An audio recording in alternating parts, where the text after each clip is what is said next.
성경 속 한 장면을 들여다보면서 오늘날 살아가는 우리의 모습도 함께 들여다봅니다. 안녕하세요. 최현정 아가다입니다. 안녕하세요. 이남입니다. 네, 박사님 어서 네. 오세요. 공교롭게도 우리가 물 시리즈로 가는 것 같습니다. 그렇죠? 우리가 지난 시간에는 물 위를 걸으셨던 네. 기적의 장면을 함께 살펴봤는데 이번에는 또 물 한 잔의 기적이라고 네. 할까요? 네. 예, 바로 사마리아 여성에게 물 한 잔을 달라 청하셨던 네. 예수님 그 장면인데요. 우리가 불가촉 천민? 네. 그런 이야기가 옛날에도 있었지만 네. 당시에 사마리아인들이 거의 그런 존재였다라고. 네. 말하자면 그 시기에 이스라엘 민족한테 약간 따돌림 받던 민족. 또 그 중에서도 네. 이 사마리아 여성은 굉장히 인생이 굴곡이 심한, 그래서 아마도 공동체에서 요즘식으로 말하면 왕따가 아니었을까 하는 추측을 불러일으킬 만한 여성이에요. 그 상황도 그렇고. 네. 그래서 아까 공교롭게도 물 시리즈라고 얘기하셨는데 실은 제가 의도한 것이었습니다. 그러니까 물이라는 상징이 뭔가에 대한 심리학적인 이제 측면도 좀 같이 얘기를 하려고 해요. 네. 그러면 이 장면 오늘 어떻게 또 들여다보게 될지 기대가 되는데요. 그 장면으로 함께 들어가 보시죠. 그래서 예수님께서는 유다를 떠나 다시 갈릴레아로 가셨다. 그때에 사마리아를 가로질러 가셔야 했다. 그렇게 하여 예수님께서는 야곱이 자기 아들 요셉에게 준 땅에서 가까운 시카르라는 사마리아의 한 고을에 이르셨다. 그곳에는 야곱의 우물이 있었다. 길을 걷느라 지치신 예수님께서는 그 우물가에 앉으셨다. 때는 정오 무렵이었다. 마침 사마리아 여자 하나가 물을 기르러 왔다. 그러자 예수님께서 나에게 마실 물을 좀 다오 하고 그 여자에게 말씀하셨다. 제자들은 먹을 것을 사러 고을에 가 있었다. 사마리아 여자가 예수님께 말하였다. 선생님은 어떻게 유다 사람이시면서 사마리아 여자인 저에게 마실 물을 청하십니까? 사실 유다인들은 사마리아인들과 상종하지 않았다.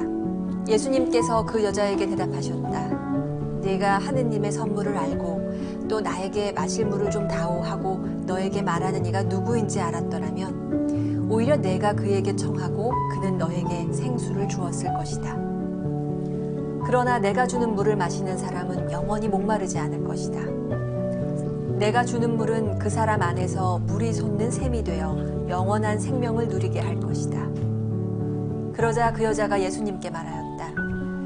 선생님, 그 물을 저에게 주십시오. 그러면 제가 목마르지도 않고 또 물을 기르러 이리 나오지 않아도 되겠습니다. 그 여자가 예수님께 저는 그리스도라고 하는 메시아께서 오신다는 것을 압니다. 그분께서 오시면 우리에게 모든 것을 알려주시겠지요 하였다. 그러자 예수님께서 그 여자에게 말씀하셨다. 너와 말하고 있는 내가 바로 그 사람이다. 네, 역시 아주 강렬한 장면입니다. 네. 요한복음 4장은 유다를 떠나서 갈릴레아로 가는 예수님의 일행이 야곱의 우물에 도착하는 이야기로 이렇게 시작을 합니다. 일단 야곱의 우물은 어떤 곳인가요? 네. 우리 구약에서 야곱 얘기 때 생각나세요? 네, 생각나죠. 네. 그리고 위치도 한번 좀 또 다시 한번 네. 일깨워 드릴게요. 이제 이쪽에 지중해 쪽이 있고, 이쪽에 사해가 있고, 이렇게 강이 흐르고, 여기 갈릴레아 호수가 있고, 여기 베들레헴 이렇게 예루살렘 있고, 요쯤이 사마리아죠? 네. 그리고 조금 더 올라가야 갈릴레아가 있고, 또 예수님 나신 나자렛도 여기가 있고, 또 나중에 이제 우리가 얘기하겠지만 magdalene도 요 지방이거든요. 그래서 이 베들레헴이나 예루살렘을 요즘식으로 얘기하면 굉장히 성스러운 곳이잖아요. 수도죠. 그러면 이쪽은 나자렛에서 누가 나오겠어 하는 아주 외진, 변방. 네, 변방이고 못 사는 데고, 이 중간을 사마리아가 턱하니 자리 잡고 있는 거예요. 근데 이 요셉의 우물이 여기 있는 거예요. 이 근처에, 이 사이에. 왜 이런 일이 일어났을까? 그러니까 솔로몬 시대에는 어땠어요? 이게 남과 북으로 분리되지 않았을 때였죠. 예. 그리고 이 야곱이 이스라엘로 되면서 이스라엘 민족의 정체성이 생긴 곳이 여기잖아요. 야곱의 우물이라는 곳이. 네. 그리고 야곱이 그 아마도 천사일 그 하나님의 존재와 겨루면서 엉덩이 이 뼈를 다쳐서 쩔룩거리게 된 곳이 바로 이 여기죠. 그러니까 이게 우연이 아닌 거죠. 우연이 아니고 바로 이제 예수님께서 그 원래의 이스라엘 민족의 시발 오리진으로 다시 가신 거죠. 그리고 분리되기 전에 성스러운 장소로 간 거예요. 네. 그런데 그 분리되기 전에 성스러운 장소를 사마리아 사람들이 자리하고 있단 말이에요.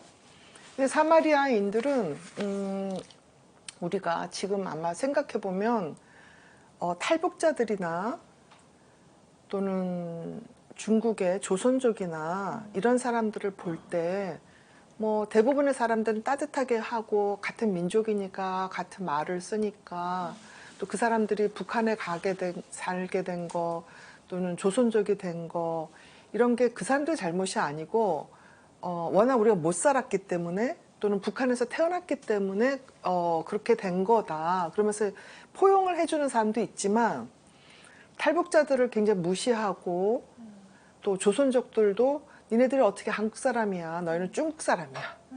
왜 너네들이 우리 보험을 써? 뭐 이런 식으로 아주 배제를 하는 경우가 많아요. 니네들이 왜 한국에서 집을 사? 너는 중국 사람인데. 뭐 이런 식으로 조선족 뭐 그 탈북자들, 북한 사람들, 뭐 심지어 교포들도 우리가 배제하는 사람들 얼마나 많아요. 그거하고 굉장히 똑같은 거죠. 네. 원래 같은 민족이고 같은 조상을 가졌는데도 불구하고 이렇게 국가가 분열이 되면서 서로 원수가 되고 서로 말도 섞지 않는 그런 관계가 된 거죠. 근데 그 사이를 관통을 해서 예수님께서 가신 거예요. 네. 그리고 요 시기는 또 언제 일어났냐면 낮 12시예요. 이게 6번째 시간이라고 그러는데 어떤 사람은 그거를 뭐 저녁 6시다 뭐 이렇게 로마시로 하는데 이제 대부분의 신학자들은 낮 12시라고 얘기를 합니다. 근데 저도 그거에 동의를 해요. 왜 그러냐면 보통 우리가 물을 기르러 갈 때는 아침에 가거나 저녁에 가거나 그렇게 되죠. 왜냐하면 여기가 어디 광야하고 사막이고 뜨거운 곳이기 때문에 네. 낮에 물을 기르러 가는 거는 굉장히 바보 같은 짓이에요. 그리고 예수님께서는 여기 여행을 하셨기 때문에 목이 마르신 건 당연한 거. 낮이니까, 대낮이니까. 네. 그런데 왜 이 여자만 혼자 대낮에 물을 기르러 갔을까? 다른 사람은 아침이나 밤에 갔는데 간다면서요. 거기에 여기 이제 또 굉장히 중요한 비밀이 있는 겁니다. 네. 그럼 다른 사람들은 안 가는 시간대에 가야만 하는 어떤 특별한 이유가 그렇죠. 있을 수밖에 없다는 거네요. 그렇죠. 그러니까 어떤 여자가 그러겠어요. 아까 말씀하신 것처럼 따돌림 당한, 그렇죠. 배척 당한 사람. 예. 그러니까 뭔가 그 공동체에서 아이고 뭐 저 여자는 그랬대 하는 그 소문의 주인공이면 다른 사람들 만나기 싫죠.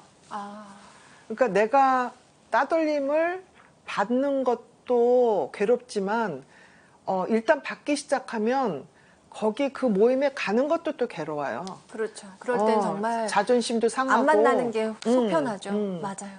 그래서 사실 저 같은 사람은 스타라고 얘기하는데 스스로 딱? 예. 그래서 어렸을 때부터 뭐 여러 가지 이제 이유 때문에 네. 그 사람들하고 잘 못 어울렸어요. 그러니까 친구들하고 이렇게 뭔가 그룹을 만들어서 그렇게 놀아본 적이 없어요. 그래서 저는 이제 왕따 당하는 친구들이나 뭐 이런 잘 사회성이 떨어지는 친구들하고 이렇게 얘기하다 보면 그게 뭔지 잘 알죠. 근데 저는 이제 주로 책을 많이 봤기 때문에 친구들에 대한 갈증이 별로 없었어요. 그래서 그냥 견딜만 했는데 그렇지 않은 친구들은 굉장히 힘들죠. 근데 이 사마리아 여자도 아마 힘들었을 거예요, 많이. 그렇죠. 어떤 그 공동체 안에 음. 속해 있지 않은 어떤 배제되는 그 느낌은 사실은 정말 힘든 거거든요. 그러니까 이중 배제죠. 사마리아인이라서 배제되고 네. 이중이 아니라 삼중이네요. 여성이라서 또 그 당시에는 사회적 약자인 그렇죠. 중에 최약체인데다가 또 본인의 삶이 너무 신선하기 때문에 또 배제되는 거죠. 근데 예수님은 딱 보시고 안 거예요. 그러게요. 예수님은 네. 참 대단하세요. 새삼스럽게. 그 네. 여성이 네. 뭐 성경에 나오지만 5번을 결혼을 하고 지금 살고 있는 남자도 네 남편이 아니다 그러고 딱 알아차리신 거 아니 아니에요. 그러니까 어떻게 그걸 또 아셨는지 그것도 궁금해지고요. 네. 이따가 또 여쭤보겠습니다. 네, 네, 네. 네. 그러니까 이제 사마리아는 정말 유다인들이 싫어하는 사람들의 지방 이렇게 되어 있는데 네. 이런 곳에서 여인에게 말을 먼저 건네신다는 것. 네, 이 자체가 사실은 엄청난 의미가 있는 네. 거잖아요. 그러니까 물을 청하신 거잖아요. 네. 대낮이니까 또 목도 마르시겠죠.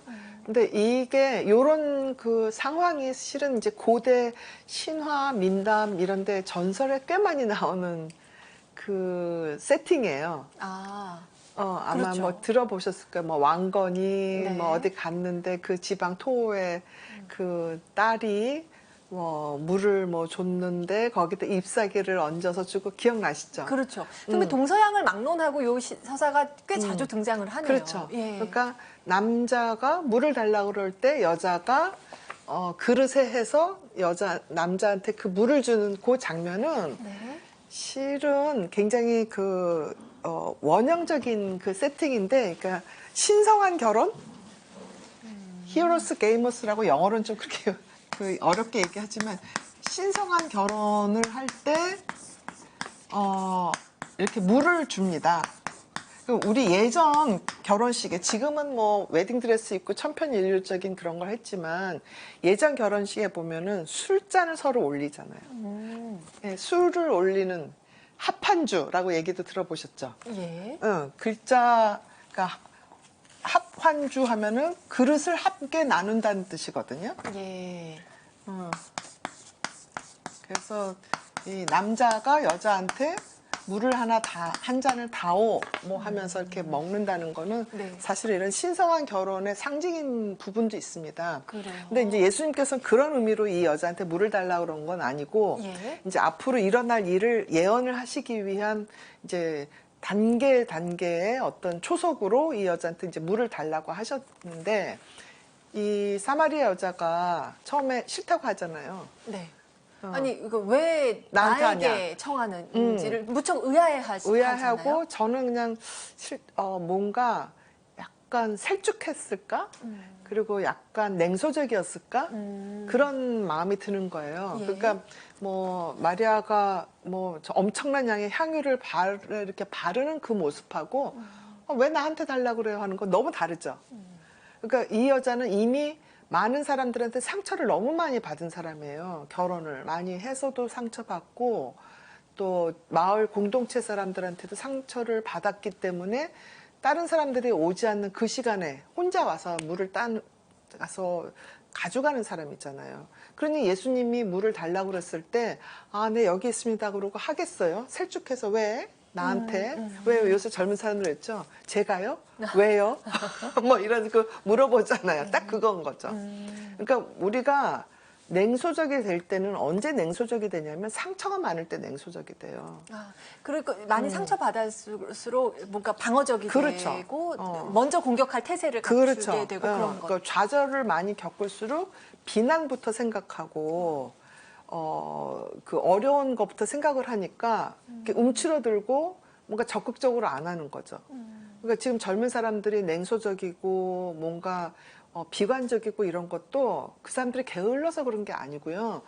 너무 어렸을 때부터 막 쪼이고 상처받고 번아웃되고 뭐 이렇게 되니까 냉소적이고 되고 비관적으로 되는데 딱 이 사마리아 여자가 그런 셈이거든요. 그래서 예수님께서 말도 걸어주셨지, 그 다음에 물을 달라고 해주셨지, 그러고 너의 과거가 있다라는 걸 나는 이미 안다라고 얘기하셨잖아요. 근데 그거는 굉장히 중요한 게 뭐냐면 네가 그런 과거가 있지만 나는 너가 주는 물을 달게 마실 것이다라는 메시지거든요. 그러니까 내가 너를 모르고 청한 게 아니고 그렇죠. 너에 대해 속속들이 알고 있고 그럼에도 불구하고 나는 너에게 기꺼이 물을 청하고 예. 있는 것이다. 그러니까 나는 너를 있는 그대로 받아들인다라는 뜻이거든요. 그러니까 우리가 보통 왜 사회적인 편견이나 뭐 이런 것 때문에 뭐 예컨대 결혼을 안 하면 안 한 대로 뭐가 모자르니 뭐 어쩌니 그런 편견을 갖고 얘기를 하고 뭐 또 요새는 재혼했다가 뭐 삼혼했다가 뭐 이런 이혼도 하고 이러면 또 이혼했다고 뭐 편견을 갖고 자식이 있으면 있어서 없으면 없어서 이런 식으로 자꾸 편견을 갖고 그 사람들을 깎아내리려고 하는 사람들이 있어요. 근데 생각해 보세요. 정직하게 결혼을 그냥 이런저런 사정 때문에 5번 한 사람이 떳떳한지 아니면 그냥 자기는 일부일처라고 얘기하면서 수십 번을 매매춘을 가서 하는 사람이 떳떳한지 어느 쪽이 더 떳떳해요? 저 말 비교가 안 되죠. 그렇죠.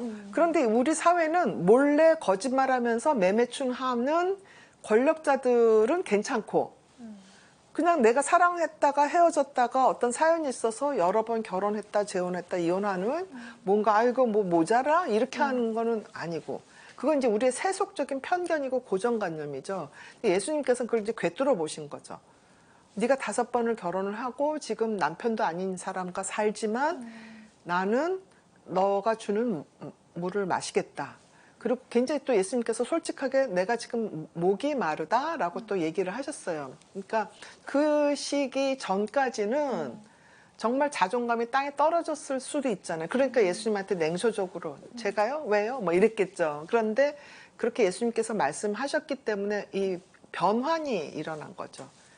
이 정말 이게 완전 세상이 뒤집힐 변환이네요. 네네네. 그러니까 그 뭐 여인에게 그렇죠. 있어서. 베드로만 변환을 본 게 아니고 이 여자 이 평범한 여자한테도 그런 일이 일어난 거예요. 네. 그러면서 아주 더 중요한 사건이 여기 또 있죠. 뭐냐면 이 여자는 자기는 그렇게 아주 허접한 인생을 살았지만 나는 메시아가 올 것을 믿습니다라고 신앙을 고백을 하죠. 네.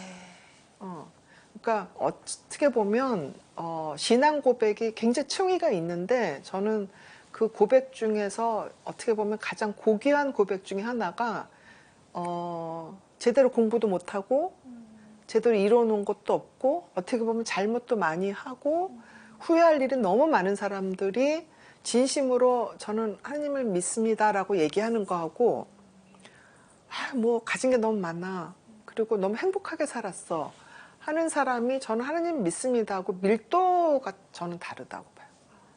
예, 너무 힘들었던 사람의 신앙 고백과 그냥 너무 평탄하고 행복하게 살았던 사람의 신앙 고백은 어떻게 보면 완전히 이 전도가 일어나는 거예요. 그 순간. 네. 내가 고통받으면 받을수록 그 고백의 힘이 굉장히 커지는 거죠. 그러니까 이 사마리아 여인도 저는 그렇게 상상을 하거든요. 네. 엄청나게 힘들었던 인생을 살았는데 예수님께 물을 드리는 그 순간 딱 눈이 뜨이고 그런 신앙 고백을 한 찰나 예수님께서 내가 바로 그 메시아다라고 얘기를 하셨어요. 네. 근데 성경을 자세히 보면 제자들한테도 내가 그 메시아다라고 얘기를 하지 않고 너희들은 나를 누구라고 생각하느냐 이렇게 물어봐요. 그렇죠. 네. 유일하게 말한 사람 중에 하나가 이 여자예요. 내가 바로 그 사람이다. 신기하지 않아요? 이거는 왜 그럴까요? 진짜. 그러고 보니까 직접 딱 말씀하신 장면이 네. 그렇게 자주 나오지는 않잖아요. 그럼요. 내가 네. 바로 그 사람이다라는 얘기를 이 평범한 여성한테 사연만은 그 다음에 불가촉 청빈과 같은 그렇죠. 여성한테 하셨어요. 저는 이게 굉장한 사건이라고 보거든요. 네. 이제 바로 그 정신이 네. 평범한 일상 그리고 이룬 거 없는 보통 사람들에게 내리는 축복이라고 봐요. 예.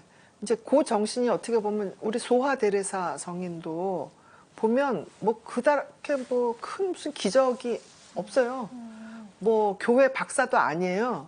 그냥 그저 걸레 팔고 청소하고 뭐 부엌에서 일하고 이 정도로 굉장히 평범한 일생을 사셨는데 아마 20세기, 21세기에 가장 사랑받는 성인일 거예요. 그게 뭐냐면 평범하기 때문에 평범한 일상을 충분히 사랑으로 하나님을 모셨기 때문에 우리가 굉장히 좋아하는 그런 성인이죠. 네. 그러니까 그 정신과 이 사마리아 여성의 정신이 저는 이렇게 하나의 흐름으로 간다고 생각을 하거든요. 그러니까 그 이후에도 많은 여성 성인들의 삶을 이렇게 보면 네.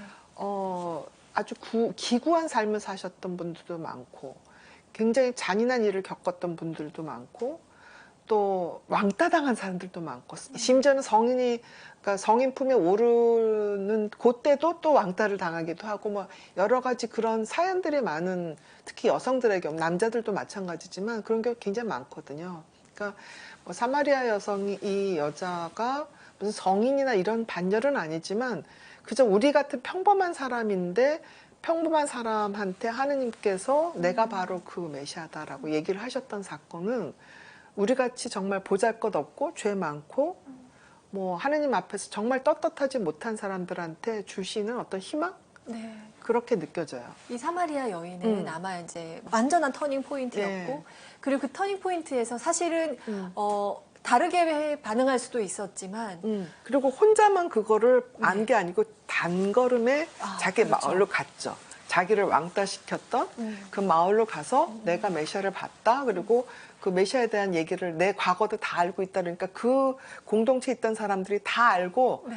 예수님한테 몰려들었잖아요. 네. 예수님 혼자 계셨거든요. 왜냐하면 그 이제 먹을 걸 찾으러 제자들이 갔기 갔고, 때문에. 예. 그래서 뭐 사람들이 구름같이 몰려들어서 또 아이고 또 이 예수님께서 또 힘드신 그런 상황인데 그러니까 그 장면도 굉장히 의미가 있죠. 내가 나같이 평범하고 보잘것없는 사람이 하느님을 만났어. 이건 나만 혼자 가지고 있는 비밀이야가 아니라 이거를 이제 널리 알리는 거죠. 그래서 복음이라고 그러잖아요. 기쁜 소식. 예. 복음이 기쁜 소식이라는 뜻이잖아요. 그런데요. 네. 이 정말 중요한 장면. 영화에서 따지자면 클라이막스 중에 클라이막스일 거고 배경음악이 지금 막 두두두 들리는 것 같은데 네. 이게 왜 공간 복음에는 없느냐? 그렇죠. 네, 저 그것도 정말 궁금해요. 그러니까 뭐 신학자들의 여러 설이 있겠지만 이것은 네. 저의 가설입니다. 순전히. 네. 일단은 공간 복음은 굉장히 그 유대 전통, 다윗의 자손, 이스라엘 민족 뭐 이런 거에 대해서 굉장히 강하게 강조를 했어요. 요한복음에 비해서. 그다음에 어떻게 보면 조금 가부장제적인 그런 관점에서 쓰여진 부분이 굉장히 많아요. 이제 마르코 복음은 마테오나 루가 복음에 비해서는 훨씬 더 팩트만 아주 소략하게 한 부분이 많지만 특히 마테오는 굉장히 가부장제적인 관점이 아주 곳곳이 볼 수가 있는데 요한 복음은 그런 관점보다는 영적인 관점에 훨씬 더 가까워요. 네. 그래서 많은 사람들이 이 요한 묵시록하고 요한 복음이 같은 사람이 쓴 거 아니야? 라고 생각할 만큼 영적인 거가 강조가 됩니다. 그래서 이 부분도 실은 그 가부장적인 입장, 또 유대 민족주의적인 입장, 또 세속적인 입장에서 봐서는 이해가 안 되는 부분이죠. 그래서 약간 배제될 수밖에 여자이고, 없지 않았을까. 네, 예수님의 어떤 신묘한 능력이고, 또 이 물의 상징이라는 것도, 여기서 이제 너를, 앞으로는 목마르지 않게 해주겠다라는 거거든요. 그 갈증은 물로도 상징이 되지만 실은 영적인 갈증을 우리 많이 얘기하잖아요. 네. 우리가 정말 영적으로 황폐해지면 사막에 살고 있는 것 같은 그런 느낌이 들 때가 있죠. 그런데 하느님 사랑을 듬뿍 받으면 마치 물이 마르지 않은 어떤 샘에 있는 것처럼 촉촉해지는 그럴 때가 있죠. 그래서 그 샘솟는 물이라고 표현을 하셨단 말이죠. 네. 그냥 물 한 컵으로 끝나는 게 아니라 정말 말씀하신 것처럼 마르지 않는 물, 그렇죠. 샘솟는 물을 너에게 주었다. 그렇죠. 그 상징도 상당한 것 같아요. 그래서 제가 한번 그림으로 조금 표현을 한번 해보려고 그러는데 잘 못 그리는 그림이지만 여기 이제 물이 담기는 곳이 두레박이 있죠. 예. 이렇게 두레박이 있고 그 다음에 우물이 있죠. 이렇게 여기 우물이 있고 그 다음에 이렇게 샘이 있어요. 그렇죠. 그러면 요 두레박에 담긴 물하고 또 이 우물가에서 우물에 있는 이 물하고 깊이 있는 물하고 이 샘에서 이렇게 솟는 뭐 이 물하고 조금씩 상징이 다를 거예요. 네. 그러니까 우리 개인적인 사람의 어떤 영적인 능력은 아마 이런 두레박 정도 뭐 조롱박 두레박 크기가 뭐 약간씩 차이가 있겠습니다. 네, 어떤 사람은 그저 소주병 하나 정도고, 어떤 사람은 생수병 정도고, 어떤 사람은 훨씬 더 큰 호수 같고, 뭐, 이렇게 되겠죠. 그래서 요런 두레박에도 물이 담기고 또 우물에 있는 그 물은 한참 파야 되죠. 깊이 들어가서 있고 근데 빠져요 또 잘못하면. 그리고 두레박으로 길을 올려야 돼요. 그렇죠? 근데 샘은 네. 뭐 토끼도 가서 보고 그렇죠? 사슴도 가서 먹을 수 있고 예. 그리고 여기에 굳이 뭐 물을 갖다 하지 않아도 이 샘 솟는 물은 어디선가 물이 흘러가고 또 어디선가 물이 나가가지고 항상 깨끗하게 되는 그런 샘. 그러니까 웅덩이하고 샘은 다르죠. 다르죠. 예. 네네. 그러니까 이 두레박이나 우물은 조금 인공적인 조형물이고 이 샘은 자연적으로 존재하는 거죠. 근데 그 굳이 이제 물의 등급을 따지자면 가장 윗등급이 되겠네요. 마르지 않는 샘. 네, 환경, 언제나 예. 깨끗하고 흐르는 우리가- 물은 왜 썩지 그렇죠. 않는다 하니까. 그러니까 우리가 오염시키지만 않으면. 예. 근데 요새는 너무 환경 오염시키기 때문에 정말 이런 깨끗한 샘물 찾기가 찾기가 힘든데, 그러니까 마르지 않는 샘물이 되는 그 물하고 겨우 두레박에 담그는 물, 그 다음에 막 파야 되는 거 하는 이 우물하고 이렇게 생각해 보면 어떻게 보면 신앙의 층위? 네. 아. 근데 이 셋이 다 우리 안에 다 있어요. 그나마 이 두레박이라도 있으면 다행이에요. 그러니까 이 사마리아 여인이 아이 저기 두레박도 없는데 물을 어떻게 마시냐고 그렇게 얘기를 조롱조롱 하잖아요. 그러니까 우리 안에 두레박도 없고 뭐 컵 하나도 없으면 아무리 좋은 물이라도 우리가 마실 수가 없어요. 그렇죠. 그래서 이제 그거를 우리 저기 분석 심리학에서는 용기 뭘 담는 그릇이라는 뜻이죠. 용기라고 그러잖아요. 예. 그래서 그 그릇을 테메노스라는 그 뭐 라틴어처럼 그 쓰는 단어를 자주 씁니다. 그래서 우리가 우리의 마음을 여기다 이렇게 담는 거예요. 단지에다가. 그러니까 우리 같은 정신과 의사나 심리학자들은 내담자가 오면 그 사람의 고통과 뭐 여러 가지 상처를 이렇게 막 담아주는 그릇을 제공을 하죠. 그럼 그 시간에 이 단지에다 담아서 같이 얘기를 해서 처음에는 아주 더러운 뭐 그런 거를 뭐 수출 사용한다든가 거름을 사용한다든가 해서 깨끗한 물로 이제 변형시키는 이런 작용을 하는 거죠. 우리 이제 상담이라는 게. 우리 예수님께서도 원래 사마리아 여인이 기르려고 했던 물이 그렇게 깨끗하지는 않았을지 모르겠어요. 영적인 물이. 그러나 이런 용기를 통해서 그런 과정을 통해서 깨끗하게 변화시켜 주신 거죠. 예. 이건 정말 기적입니다. 네. 이렇게 뭐 과학적으로 뭐 설명하고 이럴 필요가 없이 그 자체가 사실은 네. 기적이라는 네. 생각 새삼 들어요. 네. 예. 그러니까 하느님께서 우연히 이 사마리아 여인을 만나신 게 아니고 다 어떻게 보면 그랜드 디자인이라고 그러죠. 엄청난 위대한 하나의 계획하에 이렇게 평범한 따돌림 당하는 기구한 여성을 만나서 물을 청하신 게 아닌가. 다 큰 그림이 있었습니다. 네네네. 다 계획이 있으셨습니다. 네. 자, 우리가 사마리아 여인에게 물 한 잔을 청하신 그 장면을 오늘 살펴보면서 우리 신앙인으로서 어떤 생각을 조금 오늘 담아가면 좋을까요? 네. 저는 이 사마리아 여인에 비해서 제가 요만큼도 더 낫지 않은 것 같아요. 제 삶 자체가 거의 좀 비관적인 때도 훨씬 더 많았고 냉소적인 때도 많았고 불안할 때도 많았고 또 외로울 때도 많았고 그래서 뭐 어쩌면 예수님께서 나타나셔서 물을 달라고 그랬을 때 저 사람 누구지? 이렇게 또 했을지도 몰라요. 근데 이 성경의 이 장면을 통해서 그래 뭐 내가 이렇게 많이 부족하지만 또 기회를 주시는구나. 좀 힘을 받아야지. 뭐 내 그릇이 요거밖에 안 되지만 일단 요 그릇이라도 받아서 먹자. 뭐 언젠가는 요거보다 요만큼 좀 커지겠지. 그런 희망으로. 사람은 다 자기 그릇이 있잖아요. 근데 내 그릇이 요것만큼인데 이렇게 허풍을 떨어서 이만큼 크다라 그러면 그게 뭐 요즘 뭐 속된 말로 뽀르기 나요.